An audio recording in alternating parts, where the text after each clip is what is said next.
if Islam is against idol worship, why do the Muslims bow down to the Kaaba?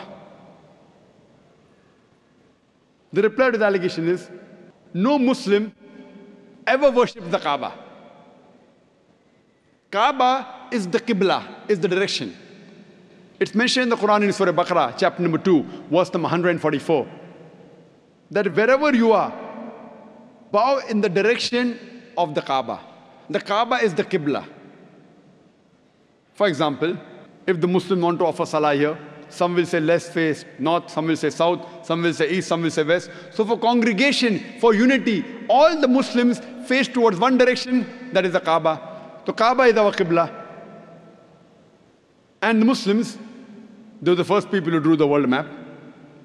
And Al-Udrusi, in 1154, was the first human being who drew the world map.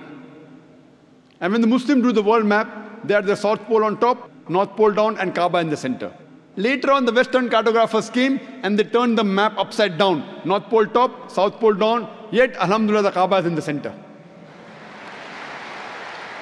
So whichever part of the world you're in, if you're in the north, you face towards the south. If you're in the south, you face towards the north. If you're in the east, you face towards the west. If you're in the west, you face towards the east. Kaaba is the center. Now, when we Muslims go to Makkah, and during Umrah, or Hajj, or while doing Tawaf, we circumambulate around the Kaaba. Now, why do the Muslims circumambulate around the Kaaba? Because it's the commandment of Allah and our Rasul, we do it.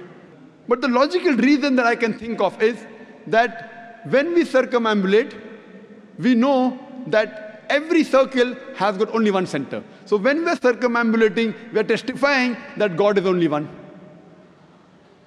Furthermore, the statement of the second Caliph of Islam, Hazrat Umar, may Allah be pleased with him, radiallahu anh, he said, it's mentioned in Sahih Bukhari, volume number 2, in the book of Hajj, chapter number 56, hadith number 675.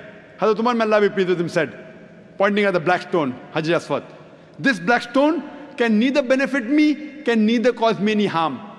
Only because I've seen the Prophet kiss it, that's the reason I'm kissing it.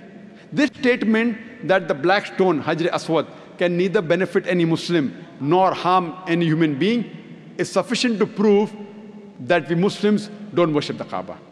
And furthermore, during the time of the Prophet, there were many Sahabas who stood on the Kaaba and they gave the azan.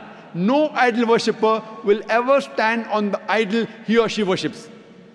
This is sufficient proof to show that we Muslims, we don't worship the Kaaba is only the Qibla.